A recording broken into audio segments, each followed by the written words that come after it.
जय भोलेनाथ, जय देवी माता, जय माँ सुखंड, जय हर हर महादेव। जय माता दी। मैं देहरादून चौकी से बोल रही हूँ, भगत ममता। मैं आपको बता रही हूँ कि सवारी सर पे कैसी आती है, सवारी का संकेत क्या होते हैं। सब बच्चों के लिए यही है। एक बच्चा पूछ रहा है कि माता मेरे पे काली की सवारी आ रही है, ठीक है। तो माता कुछ आप बता दीजिए, ये कुछ तो ये सब बच्चों के लिए है। यदि माँ काली की सवारी सर पे आ रही है तो काली के लक्षण क्या होते हैं आने के, ठीक है। अगर पहली बार आप भक्ति कर रहे हैं माता काली की, तो ये तो हो नहीं सकता है कि महीना दिन या 20 दिन या 2 महीने आपने भक्ति कर ली तो माँ आपके ऊपर आ गई। ये तो हो नहीं सकता है, ठीक है। माँ की भक्ति बहुत परीक्षा के बाद माँ की शक्ति आती है किसी के ऊपर, तो उसके संकेत होते हैं माता के। मैं वो आपको बता रही हूँ, ठीक है।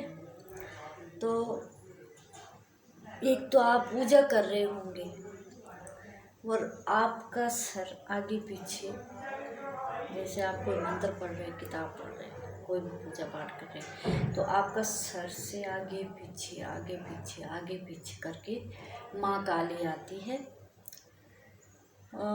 दूसरा संकेत है कि आपकी ऐसी आवाज़ आएगी कहीं से,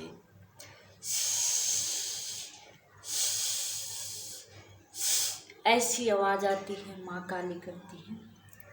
वो आवाज़ आपको सुनाई देगी, आप इधर उधर देखोगे कहीं कुछ नहीं दिखेगा, ठीक है। ये 2 संकेत माँ काली के हो गए।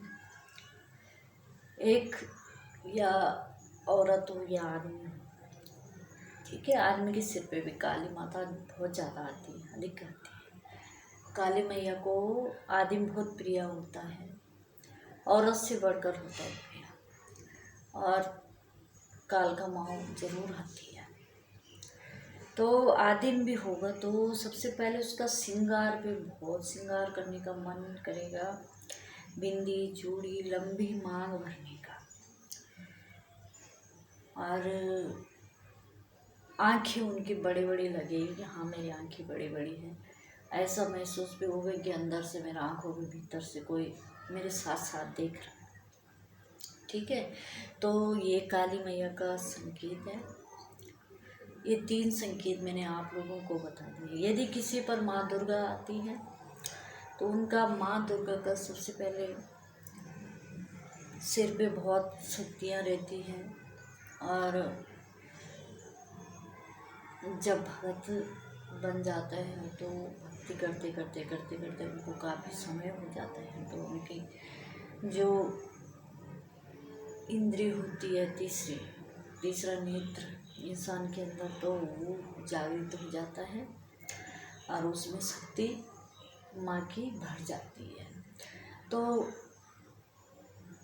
फिर माँ संकेत बताती है, उनमें हर चीज़ जमा हो जाती है। हर संकेत, हर जानकारी की बात, किसी को बताना, किसी को सिखाना, किसी का भला करना, तो उसमें सब कुछ जमा हो जाता है माँ दुर्गा का। ऐसे तो सभी देवी देवताओं का होता है, लेकिन ये माँ दुर्गा का, जैसे तुमने 2-3 साल भक्ति कर ली तो उसके बाद माँ की शक्ति आ गई और मस्तिष्क में, त्रिनेत्र में अपना स्थान बना लेती है। तो संकेत देती रहती है कि हाँ ये नहीं तो ये करो, वो नहीं तो वो करो।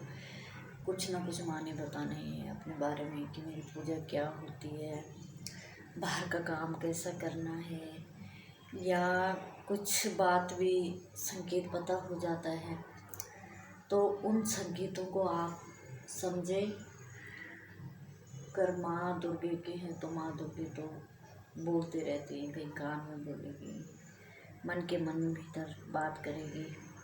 और कालका मैया का जब वो कभी ऐसे तो रहती नहीं है, शांत स्वभाव में कालका मैया रहती नहीं है, उनकी शक्ति भी प्रचंड आती। हाँ, लेकिन देवी काली की शक्ति अगर शरीर में आती है तो कोई हानि नहीं पहुंचती है। जैसे कि भैरव शरीर में आता है तो पूरा शरीर को तोड़ देता है, या ऐसी छाती में अजीब सा लग जाता है, दर्द होता है, ऐसा लगता है कि मेरा शरीर किसी ने कोई मेरे शरीर के अंदर जैसा कोई खींच रहा, कोई हानि पहुंचा रहा है मेरे को। ये सब नहीं होता है देवी काली की शक्ति से। अगर हाँ कोई और शक्ति है, अरे आप नहीं समझ पा रहे कि मेरे ऊपर कौन शक्ति आ रही, तो वो शक्ति हो सकती है या तो भूत प्रेतों की हो सकती है या भैरव की हो सकती है। भैरव की शक्ति भी ऐसी होती है जैसे किसी भूत प्रेत की, वो जब शरीर में आते हैं तो शरीर को बहुत हानि पहुंचाती है। तो ये थी भूत प्रेतों के संकेत, ये है भैरव देवता की संकेत है, माँ दुर्गे की संकेत है। माँ दुर्गे बोलती रहेगी, अपने भगत को बात करती रहेगी, बोलती रहेगी और संकेत वो देती रहेगी। 4 दिन बाद कुछ होगा तो माँ वो संकेत भी बता देती कि बेटी ये सब होने वाला है, ये कुछ है, तो हमें पहले पता लग जाता है। तो पता वही उसी को लगता है जो भगत होगा, ठीक है। जो साधारण से इंसान होगा उसको कुछ पता नहीं लगता है। तो ये चीज़ है उन बच्चों के लिए जो भक्ति कर रहे हैं, जिनके सर पे सवारी आ रही, जो समझ नहीं पा रहे कि हाँ मेरे ऊपर कौन सी सर। तो ये थी मेरी छोटी सी जानकारी। जय माता दी, जय भोलेनाथ, जय शिव शंकर। और मैं माँ भगवती से और भोलेनाथ जी से ऐसे ही प्रार्थना करूँगी सब बच्चों पर आशीर्वाद बना के रखे। जय माता दी, जय भोलेनाथ जी।